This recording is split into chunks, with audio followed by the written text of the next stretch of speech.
iglesia, oh Cristo, edifica tu iglesia, Señor. Oremos al Señor, hermanos. Padre, una vez más, agradecerte tu bondad con nosotros. Agradecer, Padre, tanta gracia que has tenido, Padre. Te alabamos por ello. Nos inclinamos ante ti con reverencia, con respeto, delante de tu palabra, rogando, Señor, que tu Espíritu nos hable, trate con nosotros, con nuestras necesidades, sabiendo, Señor, que tú estás mucho más interesados que nosotros mismos, Señor, por tu grey, por tu iglesia. Así, Señor, entonces háblanos en esta tarde. Te lo rogamos en Cristo. Amén. Bien, antes de comenzar, hermanos, recomendar algunos libros. La disciplina en la iglesia. Bueno, esta es obligatoria lectura, ¿no? Lo tenéis en PDF, pero también está en físico, allí en la mesa, para que lo tengáis. La disciplina en la iglesia. Hemos recomendado algunos capítulos. Seguro ya lo han leído para hacer el resumen, ¿no? que debían hacer el texto que debían componer. Esos capítulos, el 1, el 3 y el 4, son muy relevantes, pero todo el texto vale la pena. Es un libro de fácil lectura y creo que vale la pena volverlo a leer. Hay otro libro que quería comentar, que es este de aquí, Liderazgo Bíblico de Ancianos. Sí, este es un poco menos conocido, pero es muy buen libro, de Alexander Strauss. Sí, Liderazgo Bíblico de Ancianos, lo recomiendo también. Este es de Dime, editorial Dime. Está en la librería ABA, se consigue. También Neymar tiene otro libro de ancianos. No lo vi en la mesa, pero está disponible, ¿no? El de ancianos. Por si alguien quiere. Está en PDF también, vale. Bien, son temas importantes porque están todos correlacionados. O sea, ustedes han visto aquí mientras estamos haciendo las presentaciones que los temas se van encajando uno con otro, ¿no? No son temas aislados. Entonces vale la pena ir hablando de estos recursos que tenemos disponibles para continuar avanzando en el papel que el Señor nos ha delegado. Ahora vamos a hablar justamente de disciplina y pluralidad de ancianos. Realmente deberían ser dos conferencias independientes, ¿no? Pero vamos a tratar de encajar los dos temas. La disciplina en la iglesia, un tema del que poco nos gusta hablar, ¿no? Sí, un tema difícil, un tema que intentamos evitar, porque están implicados elementos emocionales, evidentemente, además de los espirituales, y además algunos elementos conceptuales que muchas veces desconocemos, ¿no? Entonces yo creo que esta conjunción de desconocimiento y de emociones y de la palabra nos dan cierto reparo a la hora de enfrentar las dificultades a través de la disciplina eclesial. La gente no está acostumbrada a la idea de rendir cuentas por su pecado. Esto agrava un poco la situación, ¿no? No estamos acostumbrados a rendir cuentas por nuestro pecado. Hay dudas en ciertos casos si la disciplina es la mejor acción en un determinado momento.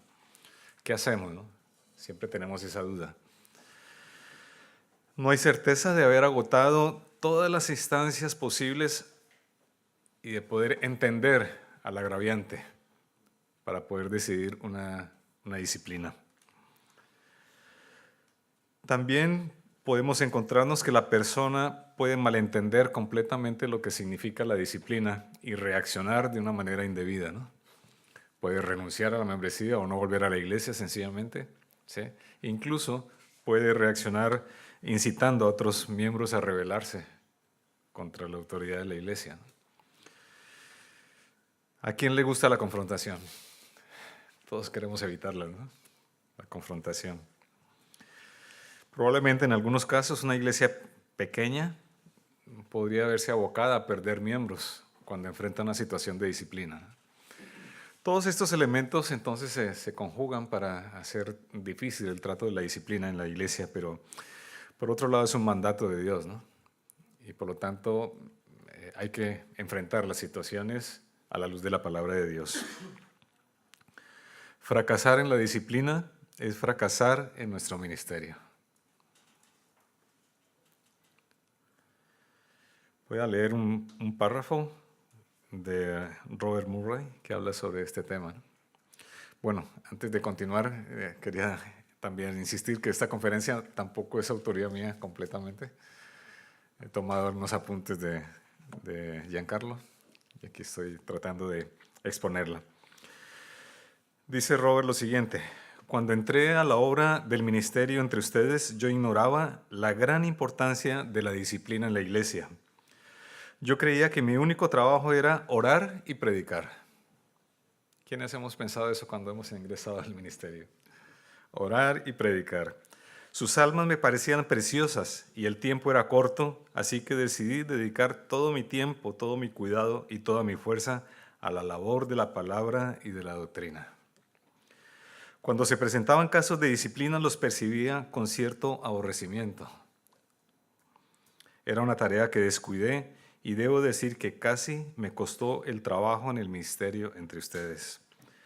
Sin embargo, le agradó a Dios, quien enseña a sus siervos de una forma que no es humana, bendecir varios de los casos de disciplina para manifestar la santificación de las almas bajo nuestro cuidado.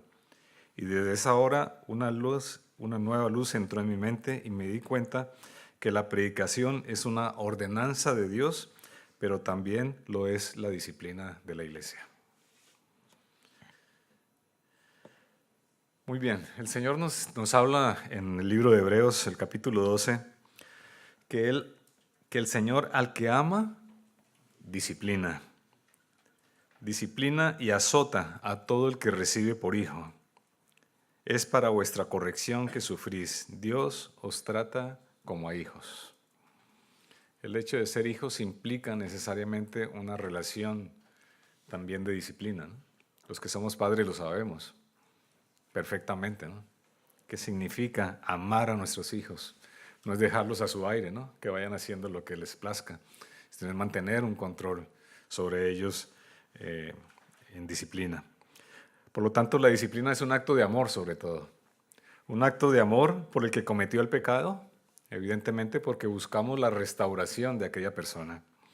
Es un acto de amor por la iglesia, porque a través de la disciplina estamos cuidando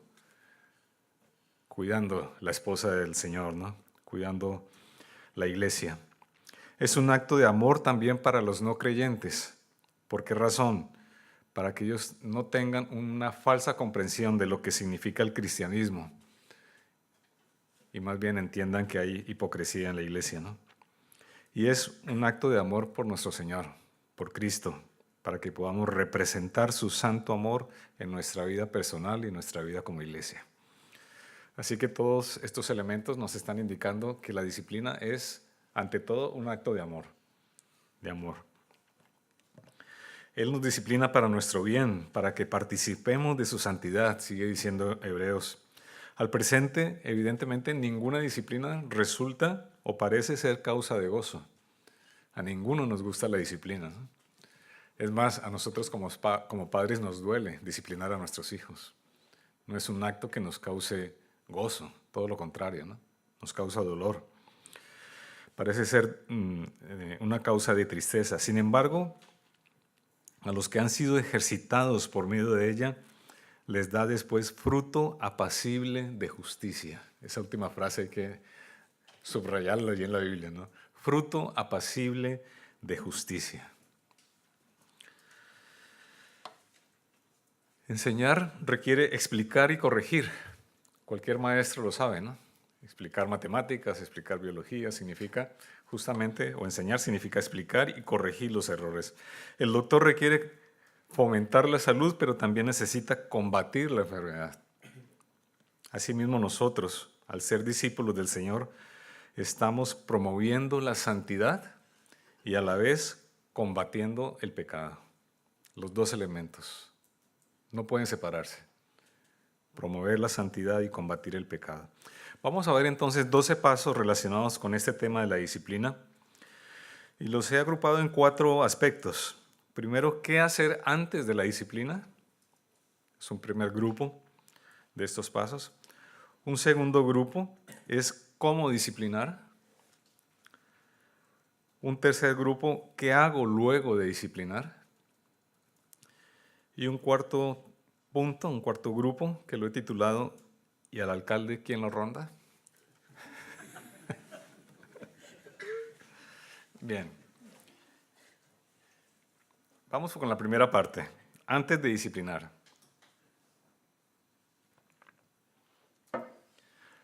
Antes de disciplinar necesitamos enseñar. Evidentemente no podemos corregir algo de lo cual no hemos enseñado previamente. Hay que enseñar, así como a nuestros hijos le enseñamos los límites en los cuales ellos pueden moverse, y entonces si sobrepasan aquellos límites saben que hay una disciplina. Pero si no enseñamos estos límites, pues van a estar desconcertados si aplicamos la disciplina porque no les hemos enseñado. Así que antes de disciplinar, enseña a tu congregación sobre la santidad y el arrepentimiento.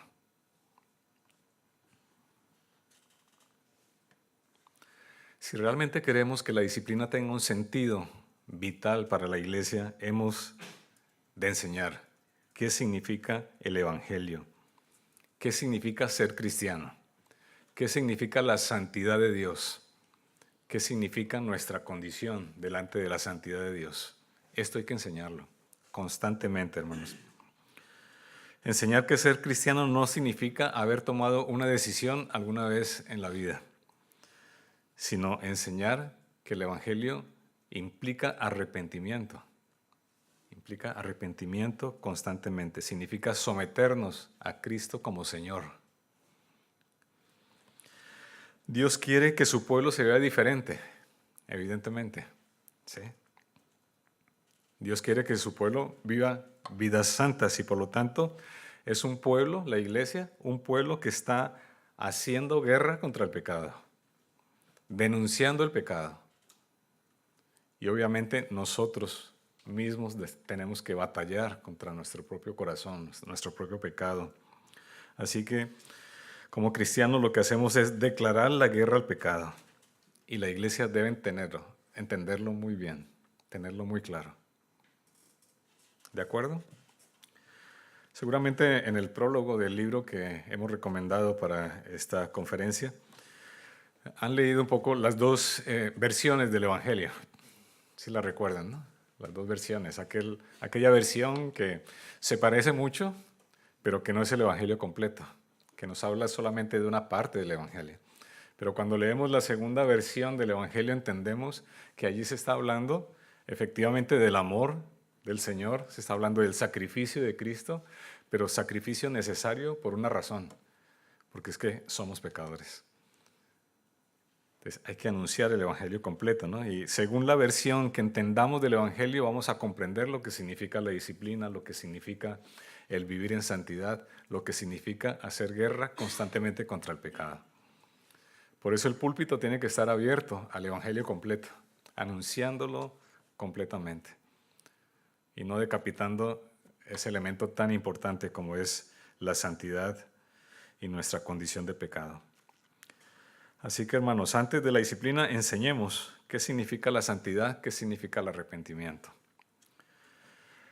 Antes de disciplinar, enseñemos a la congregación sobre la membresía. Aquí no voy a repetir lo que ya hemos hablado, lo que Javier expuso, lo que David también habló esta mañana. Enseñar sobre la membresía. Es evidente que una iglesia no va a entender lo que significa la disciplina si no tiene claro quiénes están dentro de la iglesia y quiénes no están dentro de la iglesia. Por lo tanto, es muy relevante enseñar lo que significa la membresía, enseñar que ser miembro de la iglesia no significa ser miembro de un club al cual yo pago una cuota anual para pertenecer a ese club y hago lo que quiero, ¿no? Me sirven, me atienden y ya está. No, ser miembro de la iglesia es otra cosa. Implica unas responsabilidades, una obligación delante de los demás miembros y delante del Señor sobre todo. Porque pertenecemos a la ciudadanía de un reino. Y el rey es Jesucristo. Y Él es santo. Y exige santidad de parte nuestra, ¿no? Bien, entonces hay que insistir en esto, ¿no? En lo que significa la membresía. No voy a decir nada más al respecto porque ya está claro. Tercer punto, antes de disciplinar, enseña a tu congregación sobre la disciplina. Suena redundante, pero no hay que enseñar sobre la disciplina. No es redundante. Usa todos tus sermones, todas tus clases de escuela dominical, todas las reuniones en casa para seguir insistiendo, hermanos, en la santidad, para seguir insistiendo en el arrepentimiento, para seguir insistiendo en el evangelio completo. Enseña entonces sobre Mateo 18. Si tu hermano peca contra ti, ve y repréndelo a solas. Si no, tenlo como gentil y recaudador de impuestos al final del texto bíblico. Enseña sobre Tito 3. Al hombre que cause divisiones después de la primera y segunda amonestación, deséchalo. Enseña sobre 1 Corintios 5. Si oye que entre vosotros hay inmoralidad, entregad a ese tal a Satanás para la destrucción de su carne. Pero además de estos pasajes, hermanos, tengamos en cuenta siempre que preparamos un sermón, pensar qué aplicaciones tiene esto para la santidad de la iglesia. Y subrayar esa aplicación, tenerla muy en cuenta, enseñar sobre esa aplicación. Debes enseñar sobre la disciplina de la iglesia al aplicar en todos tus sermones lo que significa eso, la santidad. Dejar de pecar para la gloria del Señor. ¿Qué significa para nosotros el llamado de Pedro a ser santos? Porque Él es santo. ¿Qué significa la dieta especial que Dios estableció para su pueblo ahí en Levítico? Sino que hay diferencia entre el pueblo de Dios y el que no es pueblo de Dios. ¿Qué significa la separación que ordenó Nehemías después de regresar a restablecer el pueblo allí en Jerusalén? Esa línea de separación, ¿no? Con las esposas impías con las cuales se habían casado. No se trata solamente de una aplicación individual, sino de una aplicación colectiva como iglesia, como cuerpo del Señor. Así que enseñemos a la congregación esto de la disciplina. No es realmente una acción de venganza, sino todo lo contrario. Es una acción de rescate. Queremos rescatar al hermano. No queremos hundirlo más en el agua, sino sacarlo de allí, ¿no? Esa es la intención de la disciplina. Sí, no es ponerle el pie allí para mantenerlo sumergido en el agua, ¿no? Es tenderle la mano. Sal de allí, hermano. Nuestro deseo final es que esa persona se arrepienta y venga a los pies del Señor con esa actitud de arrepentimiento y sea restaurada entonces para la iglesia. Cuarto punto. Antes de disciplinar, asegúrate de formar una cultura de disciplina. Necesitamos fomentar una cultura de disciplina de la iglesia, que la gente aprenda a dar y recibir crítica y corrección piadosas. Hermanos, la iglesia no está llamada a ser diplomática. Está llamada a hablar el evangelio y de decir la verdad. Así que con mucho amor, como hablamos esta mañana, con mucho amor, ¿sí? Hagamos esta actividad de la crítica piadosa. Nosotros como pastores evidentemente debemos ser los primeros en modelar esa disponibilidad para recibir la crítica piadosa de parte de los hermanos. Esto lo hablamos e insistimos, ¿no? No debemos construir esas murallas alrededor nuestro como si nosotros fuésemos intocables, todo lo contrario.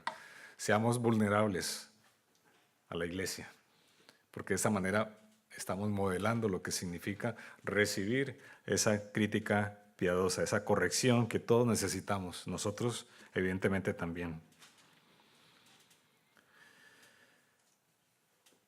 Miguel, le dijo un hermano a otro, Miguel, quiero que sepas que si ves algo en mi vida que está mal, tienes mi permiso para decírmelo. ¿Qué opinan de esa frase? ¿Está bien? ¿Sí? Ya tiene la autoridad de antes. Ajá. Miguel le respondió, hermano, no necesito tu permiso para hacer esto. El día que te uniste a esta iglesia, te sometiste al cuidado de toda la iglesia. Así que si veo que estás en pecado, es mi responsabilidad hacértelo saber. Esa cultura tenemos que construir en la iglesia. esa responsabilidad que tenemos con el hermano. No pasar de largo cuando vemos que el hermano está en pecado, que está en peligro, que está hundiéndose. Es ayudarlo a salir de allí, ¿no? Así que no necesitamos el permiso de nadie para hablar de pecado, hermanos. Hay que hacerlo, es nuestro deber. A eso el Señor nos ha llamado. La práctica de la disciplina formal se lleva a cabo mejor cuando los miembros de la iglesia entienden claramente que el Evangelio significa arrepentimiento y que en eso estamos involucrados todos como iglesia, como cuerpo del Señor. Porque es que el pecado nos engaña y muchas veces no nos damos cuenta de las cosas que otros sí se dan cuenta, cosas malas que hay en nuestro corazón. Así que necesitamos de los otros cristianos, y esto es parte del beneficio de ser miembros de una iglesia local. Necesitamos de nuestros hermanos. Nosotros solos no nos bastamos, necesitamos de ellos. Quinto punto, antes de disciplinar, asegúrate de tener en orden tus estatutos y tus fundamentos legales. A ver, esto suena un poco materialista, pero es importante, hermanos. Es importante. Necesitas hacerle saber a los miembros de tu iglesia a lo que se están comprometiendo cuando se hacen parte de la membresía de la iglesia. Esto tiene que quedar absolutamente claro, diáfano, transparente. Ellos necesitan conocer la declaración de fe de la iglesia para saber qué les espera en la iglesia. No seamos ingenuos de pensar que aquel hermano nunca va a evidenciar ningún pecado. Todos estamos susceptibles de evidenciar ese pecado, ¿no? Así que necesitamos, antes de todo, en ese proceso de la membresía, informar a los hermanos en qué se están metiendo. Sí, esto es importante. Necesitan saber cómo se supone que deben vivir en comunidad de la iglesia. ¿Qué significa eso de ser miembros de la iglesia? Tienen que saberlo con claridad y eso tiene que estar establecido en los fundamentos legales de la iglesia. Necesitas tener entonces tus documentos en orden. Esto nos evitará muchos líos en el futuro. Hacer explícitas lo mejor posible las políticas bíblicas que nos rigen de una manera clara. Así que asegurémonos de enseñar esto a los miembros potenciales, que cuando ellos aceptan ser parte de la membresía entienden claramente qué significa ser miembros de la iglesia. Esto nos evitará problemas legales posteriormente, sobre todo con los cambios que están ocurriendo últimamente, ¿no? Sí. ¿Qué pasa cuando nos enfrentamos a una situación, por ejemplo, de disciplinar a una persona que manifiesta homosexualidad o cosas por el estilo, ¿no? Claro, el mundo va por una ruta que es completamente antibíblica, ¿no? La iglesia debe mantenerse firme. ¿Y esto qué implicaciones tiene legalmente? Si una persona que insiste tercamente en su rebeldía de mantener su estado de pecado, ¿no? Hay que tenerlo eso establecido. Así que vuelvo y repito, asegúrate de tener en orden tus estatutos y tus fundamentos legales.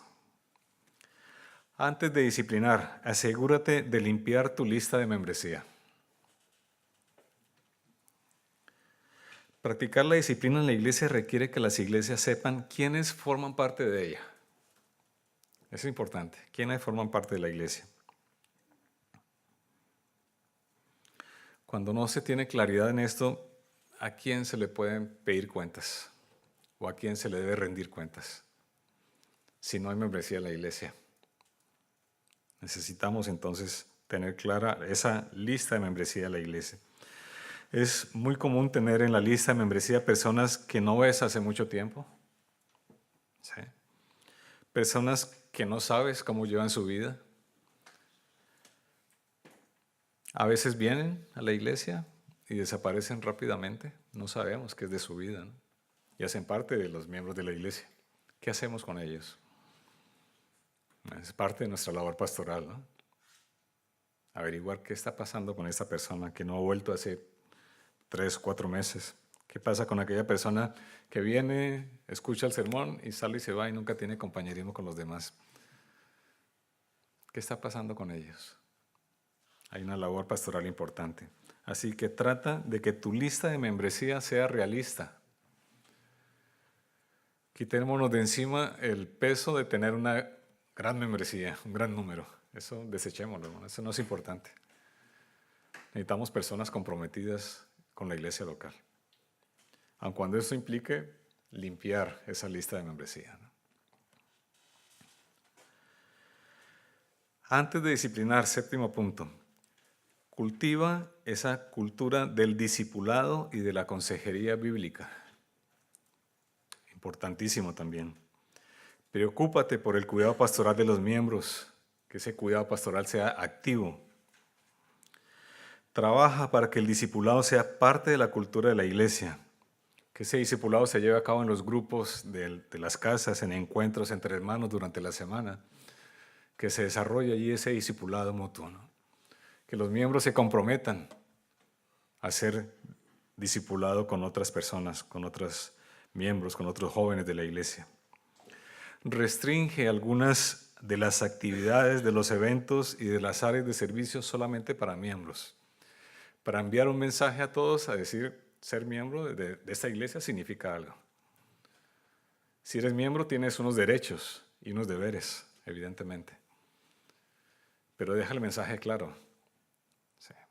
Que los hermanos que no se hacen miembros de la iglesia entiendan que no pueden participar de todo.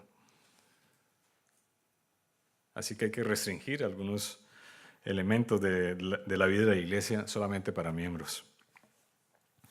Establece la consejería bíblica en tu iglesia. Es importante. De esto el pastor David nos hablará mañana de la consejería bíblica. Bien, esa es la primera parte. ¿Qué hacer entonces antes de aplicar la disciplina? Segunda parte, cuando disciplines. Si ya has hecho todo lo anterior, si has hecho todos estos deberes, si la iglesia está informada de lo que significa ser miembro, de las responsabilidades que tiene como miembro, de lo que significa la disciplina, de lo que es el evangelio que se predique cada día, entonces será natural para la iglesia el tema de la disciplina. No será algo forzado, entenderán de qué trata la disciplina. Así que, octavo punto, cuando disciplines, considera cuidadosamente cuáles pecados requieren disciplina.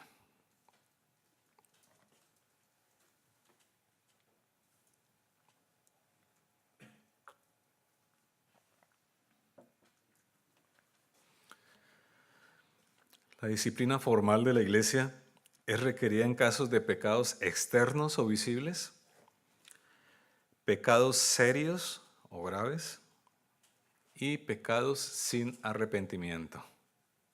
3 elementos claves, ¿no? Pecados visibles, pecados graves y pecados sin arrepentimiento. 3 elementos claves, ¿no? El pecado, evidentemente, cuando se disciplina, tiene que haberse manifestado externamente, ser visible. Debe ser un pecado evidente, que se pueda ver, que se pueda escuchar. No podemos disciplinar a alguien porque se sospecha que vive tal situación, ¿no? Que se sospecha que es avaro, que es orgulloso. Si no, la iglesia entera estaría en disciplina, ¿no? No podemos disciplinar por sospecha. Antes de disciplinar, esa avaricia tiene que evidenciarse a través de qué sé yo, del fraude, del robo. Entonces allí se evidencia esa avaricia que hay en el corazón. Y ese pecado es visible. Un pecado debe ser grave, ser serio. Por ejemplo, yo puedo observar a un hermano que exagera en las historias que cuenta. Pero a este hermano no lo podemos disciplinar, ¿no? Yo puedo hablar con él y decirle, hermano, mira, estás yendo un poco más de la cuenta y exagerando tus historias. Modérate un poco en lo que dices. ¿Sí? Pero dudo que esto sea un motivo para hacer una disciplina formal de la iglesia, ¿no? La disciplina formal de la iglesia es la acción apropiada cuando hay pecados sin arrepentimiento. La persona involucrada, aun cuando recibe la exhortación, aun cuando es animada a arrepentirse, insiste tercamente en mantenerse en ese pecado, en esa rebeldía, ¿no? Entonces, esta persona evidentemente debe ser disciplinada, ¿no? Rehúsa abandonar el pecado, y esa insistencia en mantenerse el pecado lo que está manifestando es que el pecado es un tesoro para él, en vez de ser Cristo. Por lo tanto, es una persona que debería ser disciplinada. Entonces, 3 aspectos importantes: pecados externos o visibles, pecados graves, serios, y pecados sin arrepentimiento. 9, cuando disciplines, considera cuidadosamente qué tan rápido debes actuar. Otro elemento importante, ¿no?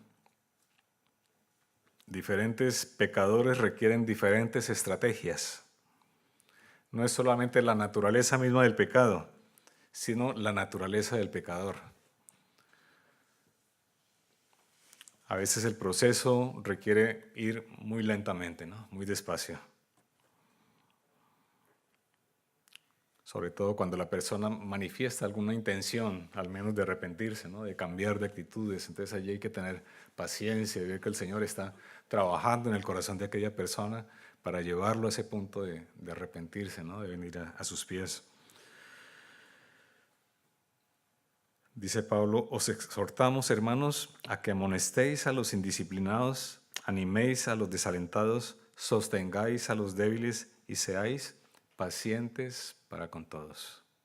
Así que la paciencia es una virtud importante en la disciplina, hermanos. Como lo hacemos con nuestros hijos, hay que ser pacientes con ellos, ¿no? No podemos esperar cambios inmediatos, ¿no? Hay que darle tiempo que la persona y que el Espíritu trabaje en el corazón de aquella persona, ¿no? Para que cambie. Pero a veces los procesos hay que acelerarlos. ¿Por qué? Porque hay un peligro inminente para la iglesia. Hay un peligro de división en la iglesia y hay que atajar ese peligro inmediatamente. No podemos darnos el lujo de esperar tiempo para que se cause una división en la iglesia y entonces haya un mayor daño para la iglesia. Entonces hay que actuar según entonces la perspectiva que tenga el pecado y la forma en que el pecador está asumiendo ese pecado, ¿no? Hay 2 permisos claros en la Biblia para acelerar ese proceso de disciplina. Uno es este que acabo de mencionar, la división en la iglesia. Esto hay que atajarlo inmediatamente. Y aquellos pecados que son increíblemente contrarios a lo que el Señor ha establecido en su palabra. Aquellos que son escandalosos.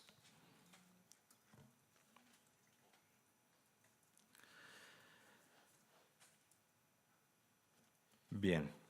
10º punto, cuando disciplines, considera cuidadosamente cómo involucrar a la congregación.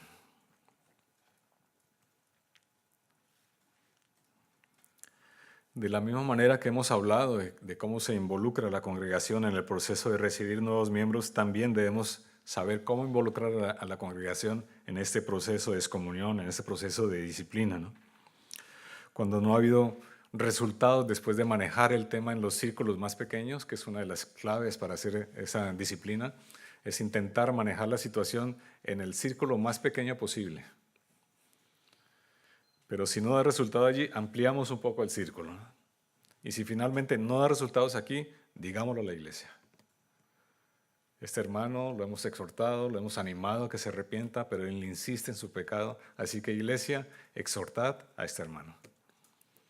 Y le damos tiempo a la iglesia para que exhorte, para que anime a esta persona a arrepentirse. Le damos tiempo a la iglesia para que ejerza su función como cuidadora también de los otros miembros. Y esperemos que por la gracia del Señor aquella persona reaccione y se arrepienta. Pero si no ocurre, hay que aplicar entonces la excomunión, ¿no? La disciplina en completo. Cuando se practica la disciplina de esta manera, los demás miembros de la iglesia también sabrán lo que significa vivir en pecado. Y esto ayudará también a la iglesia a crecer en santidad. Es un ejercicio también de enseñanza a los demás hermanos. Muy bien. Tercera parte. ¿Voy un poco rápido? ¿O vamos bien? Tercera parte. Después de disciplinar.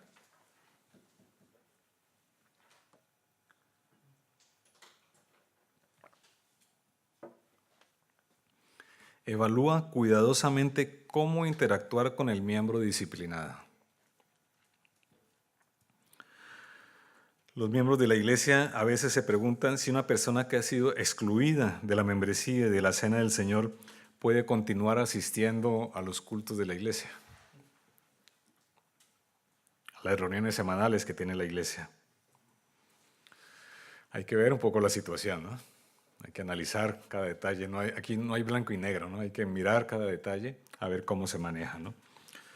Hay varios textos en la palabra que nos hablan un poco de esas diferenciaciones. Por ejemplo, en 1 Corintios 5:9 nos dice: no os juntéis, quitad a ese perverso de en medio. Por lo tanto, allí no existe ninguna clase de comunión con aquella persona, ¿no? Ninguna clase de acercamiento.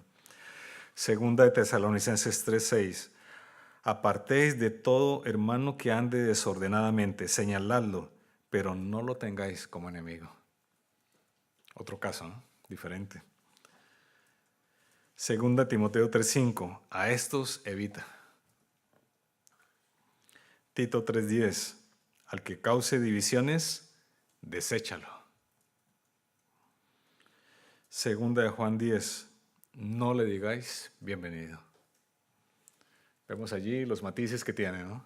Cada situación. Hay que analizarla pidiendo al Señor sabiduría para saber cómo actuar en esta situación y cómo recomendar a la iglesia actuar con aquella persona. Hay diferencia de circunstancias y por lo tanto diferencias de respuestas a esa pregunta. ¿Cómo interactuar con el miembro que ha sido disciplinado o excluido? Bueno, deja de ser miembro, ¿no? Evidentemente, ha sido excluido. Hay dos principios. Excepto en aquellas situaciones en que sea amenaza para la congregación, una iglesia debe dar la bienvenida a esa persona a las reuniones semanales. ¿Por qué razón? Porque es en el contexto de la iglesia que aquella persona va a seguir escuchando el mensaje del Evangelio. Y es el contexto más apropiado para venir al arrepentimiento. Si no significa, evidentemente, una amenaza para la iglesia. Es el mejor lugar. Pero, hay un pero. Las relaciones cambian significativamente con aquella persona. Ya no se debe trabajar en ellos con una relación quizás de amistad, de ligereza, sino que nuestras conversaciones con aquella persona estén deliberadamente orientadas al arrepentimiento de ese pecado.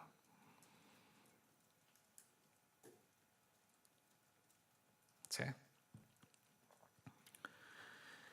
Evidentemente los miembros que son familiares de aquella persona que ha sido excluida por un caso de disciplina deben continuar también cumpliendo sus obligaciones bíblicas en la vida familiar.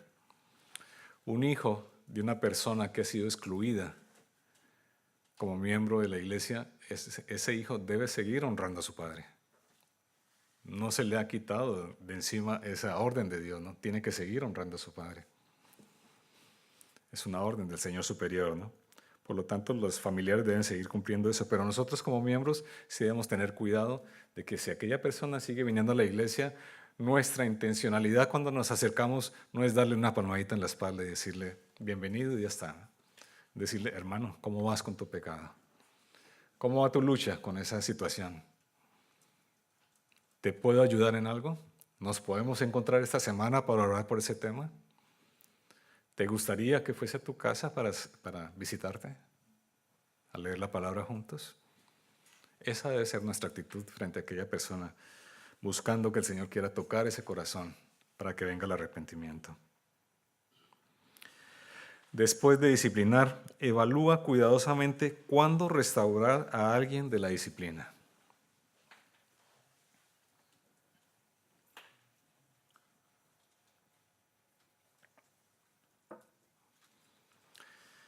Evidentemente que el objetivo de la disciplina no es echar a la persona de la membresía solamente, ¿no? Es que aquella persona se arrepienta, es restaurarla. Así que la restauración ocurre cuando hay signos de arrepentimiento verdadero. Ahora, ¿cómo vemos ese arrepentimiento verdadero? Pues depende un poco de la naturaleza del pecado. Hay algunos pecados que es claro cuál es ese signo de arrepentimiento que tiene la persona, ¿no? Por ejemplo, un hombre que abandona a su esposa, pues el signo de arrepentimiento es que vuelva con su esposa, que arregle las cosas con ella, que ponga en orden su casa. Es un signo evidente de que hay arrepentimiento en aquella persona. Sin embargo, no significa necesariamente que esa persona haya abandonado absolutamente una situación pecaminosa. ¿Sí? Significa más bien que aquella persona está haciendo guerra contra ese pecado. Que ya no se cruza de brazos frente a la situación que estaba viviendo.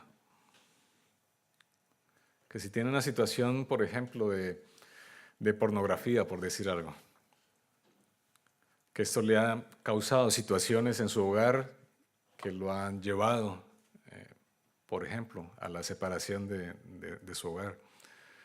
Luego se juntan otra vez la pareja, comienza un proceso, pero hay que ver si esta persona realmente está luchando contra esa situación que le ha propiciado la separación inicialmente, ¿no? Si está batallando contra aquello, si está haciendo guerra contra aquello. Este es un símbolo entonces de lo que significa el arrepentimiento. En todo caso, la respuesta a esa pregunta no es fácil. Necesitamos mucha sabiduría de parte de Dios en cómo balancear, ¿no? Balancear la precaución, balancearla con la compasión con aquella persona. ¿Cómo logramos ese equilibrio? A veces necesitamos dejar pasar tiempo para ver frutos maduros de ese arrepentimiento. Pero solamente el tiempo justo. Solamente el tiempo justo. Cuando una persona que ha sido sometida a disciplina y luego es restaurada por la obra del Espíritu en el corazón, la iglesia debe recibirlo otra vez como un miembro sin distinción. No le pongamos etiquetas. Es difícil, ya lo sé, es difícil dejar de poner etiquetas, pero no debemos distinguirlo de los demás miembros si estamos seguros que aquella persona se ha arrepentido, que el Señor ha trabajado en su corazón y que ha venido en arrepentimiento y ha restaurado su comunión con el Señor y ha solucionado sus problemas. Es una persona que la debemos recibir sin distinciones. Bien, terminado el tercer punto, o el tercer bloque de puntos. ¿Y el alcalde quién lo ronda? Era el último punto. Bueno, aquí abordamos entonces la segunda parte de la conferencia, que va a ser mucho más breve, que tiene que ver con la pluralidad de los ancianos. Por lo que me he podido dar cuenta, por las conversaciones que hemos tenido, creo que todos tienen claro, hermanos, lo que significa el beneficio que hay en la pluralidad de ancianos. Todos entendemos, a mi modo de ver, por lo que he escuchado nuevamente, que entiende que bíblicamente es importante la pluralidad de ancianos o de pastores. Así que no hace falta recabar en los textos bíblicos, es un concepto, vuelvo y repito, bíblico, que se ha descuidado lamentablemente en muchas iglesias, pero que debemos restaurarlo en nuestras congregaciones. La pluralidad de ancianos es muy importante, hermanos. No es necesariamente una posición de alto nivel en una junta abierta para todo el mundo. Debemos cuidarnos siempre que sean ancianos, pastores cualificados bíblicamente, tal como hablábamos esta mañana, que cumplan los requisitos espirituales y morales que la Biblia establece. Deben ser examinados por la iglesia, deben ser establecidos en su cargo por la iglesia, deben obviamente estar dotados por el Espíritu Santo para ejercer su ministerio, deben ser reconocidos, amados y honrados por la iglesia.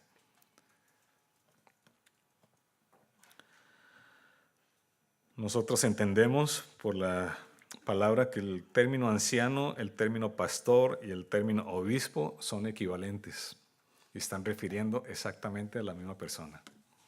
Por lo tanto, si hablamos de ancianos y de pastores, al menos en la iglesia nuestra entendemos que se está refiriendo a la misma persona. Anciano, pastor, presbítero, obispo. ¿Por qué es necesaria la pluralidad de ancianos? Un primer punto, para equilibrar las debilidades. Muy importante, hermanos. El liderazgo plural puede proveer a los líderes de la crítica piadosa necesaria para el equilibrio frente a las debilidades que todos sabemos que tenemos. Todos tenemos nuestros puntos débiles, todos tenemos nuestras cosas raras. ¿Sí? Nosotros no la vemos porque son comunes para nosotros, pero los otros ven cosas raras en nosotros. Cosas extrañas, ¿no? Reacciones que nos desconciertan muchas veces. Todos tenemos deficiencias. César Luis lo llama el defecto fatal. El defecto fatal. No lo vemos nosotros, pero nosotros sí lo vemos en los demás. Ese defecto fatal. Aquello que no nos gusta de aquel hermano.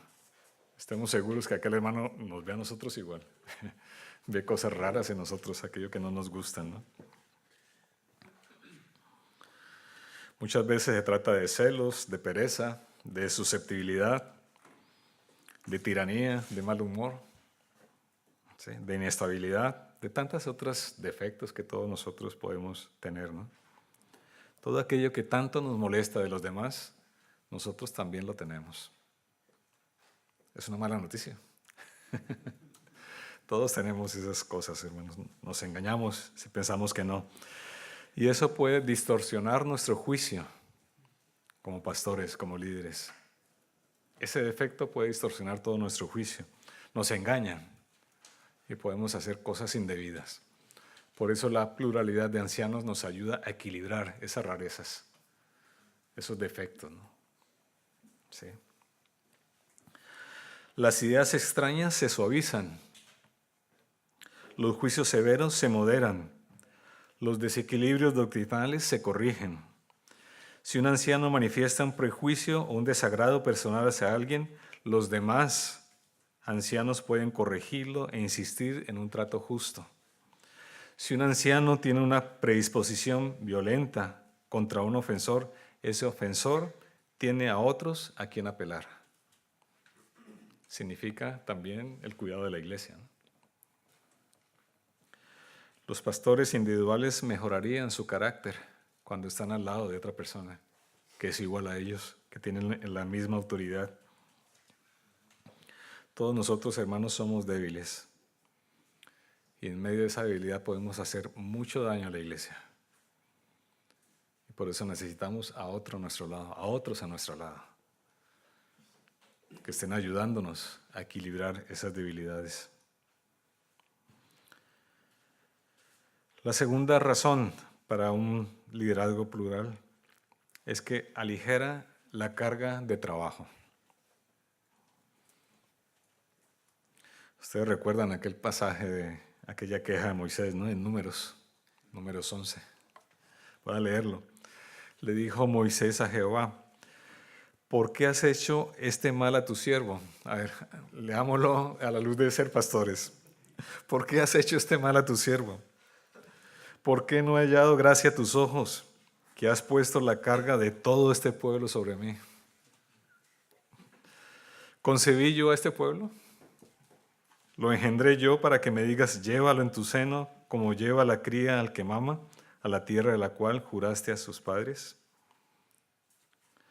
¿De dónde conseguiré yo carne para darle a todo este pueblo? Porque lloran a mí diciendo, darnos carne que comer. No puedo yo solo soportar a este pueblo, dice Moisés. Pesa en demasía. La carga, hermanos, ustedes saben, es pesada. Es pesada. Hay un párrafo en el libro que les acabo de comentar que dice lo siguiente: si las largas horas, las pesadas responsabilidades y los problemas de pastorear una congregación de creyentes no son suficientes como para abrumar a una persona débil como nosotros, tratar con los pecados de las personas, escuchar sus interminables quejas y sus amargos conflictos, sí pueden aplastarnos. Pueden aplastarnos. Así que un sistema de liderazgo compartido con otros pastores nos ayudan entonces a aligerar esa carga, a llevarla entre varios. porque es una carga pesada. Un ministerio compartido entre iguales nos provee a los pastores de otro pastor, que cada uno de nosotros necesitamos un pastor. Cada uno de nosotros necesitamos un pastor, a quien acudir en estos casos, a quien pedir consejo, a quien decir, alíviame esta carga que no puedo con ella.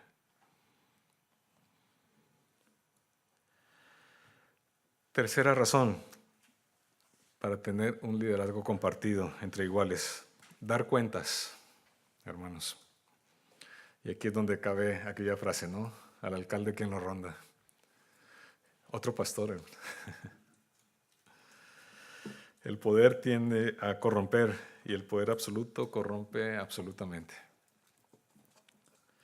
Solo cuando hay una verdadera responsabilidad entre iguales en autoridad y liderazgo hay esperanza de romper con la tendencia del abuso de autoridad pastoral que domina muchas iglesias.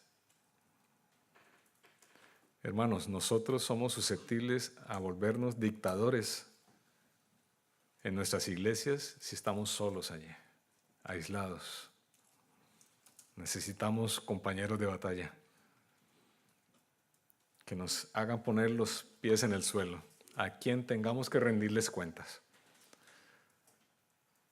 Necesitamos un pastor que nos esté exhortando en nuestras debilidades, que nos haga ver nuestro pecado, que ore por nosotros, que nos ayude en esta batalla. Apacentad la grey de Dios, dice el apóstol Pedro, que está entre vosotros, cuidando de ellas no por fuerza, sino voluntariamente, no por ganancia deshonesta, sino con ánimo pronto, no como teniendo señorío sobre los que están a vuestro cuidado, sino siendo ejemplos de la grey. El liderazgo compartido, hermanos, pone freno, nos pone freno a nosotros y necesitamos ese freno para nuestro orgullo, nuestra vanidad y el querer hacer el papel de Dios. Los pastores, hermanos, necesitamos urgentemente rendir cuentas. Necesitamos urgentemente rendir cuentas. Podemos ser perezosos, podemos ser olvidadizos, podemos ser temerosos, podemos estar muy ocupados y ahí necesitamos otro hermano que nos diga esto, para animarnos a continuar adelante. Somos proclives a hacer lo que queremos y no lo que debemos. Aquello que más nos gusta, allí nos vamos, ¿no? Pero quizás no es lo que debamos hacer en ese momento. Necesitamos a alguien que nos diga esto. Yo sé que esto te gusta mucho, pero mira, necesitas hacer esto. Necesitamos entonces la ayuda para orientarnos, reorientar nuestros intereses, nuestras prioridades. Nos gusta evitar las confrontaciones y a veces necesitamos el apoyo de otro para hacer esto de la disciplina, por ejemplo. ¿Cuántos de nosotros nos encontramos o nos vemos suficientes para aplicar disciplina en la iglesia? Ese es un tema difícil. Necesitamos el apoyo de otros hermanos. Necesitamos ser entonces pastoreados, discipulados y disciplinados por otro que tenga la misma autoridad que nosotros. Hermanos, esto de la disciplina es importantísimo. Es importantísimo ejercerla con mucha sabiduría. El hecho de que tengamos iguales entre nosotros, que tengamos un pastor al lado, no significa que podamos sacar el sable de la justicia y cortar cabezas, para nada. Significa tratar al hermano con cariño, con amor, sabiendo que necesita tanto como nosotros del cuidado pastoral. Y esa es nuestra función cuando estamos haciendo parte de un equipo pastoral. Y es nuestra función como pastores de una congregación. Así que, hermanos, los animo a ustedes como pastores, como líderes de sus iglesias, a tener en altísima estima lo que significa la disciplina bíblica, porque es un mandato de Dios y porque es para bien de su reino, es para gloria de Él, y ejerzámosla entonces con amor, con mucha paciencia y con ayuda de otro al lado, o de otros al lado. ¿Oramos? Padre, somos conscientes que no tenemos las respuestas a todas las situaciones que se presentan en el día a día de la iglesia. Somos conscientes, Padre, que muchas veces nos sentimos abrumados, que nos sentimos incapaces de llevar esas cargas, Padre, como Moisés. Pero Señor, muchas gracias porque podemos acudir a ti, que tú has provisto todo lo que necesitamos, sobre todo la bendición de tener tu Espíritu en nuestros corazones, para guiarnos en sabiduría, para saber actuar en cada situación que se nos presenta. Hay muchas preguntas sin responder, Señor. Danos el entendimiento tuyo para saber cómo actuar. Ayúdanos, Señor, a tener personas a nuestro lado, iguales, que nos ayuden a caminar en este camino en el cual tú nos has puesto. Y gracias, Señor, por toda tu bondad y porque podemos acudir a ti, el dueño de la iglesia. En Cristo. Amén.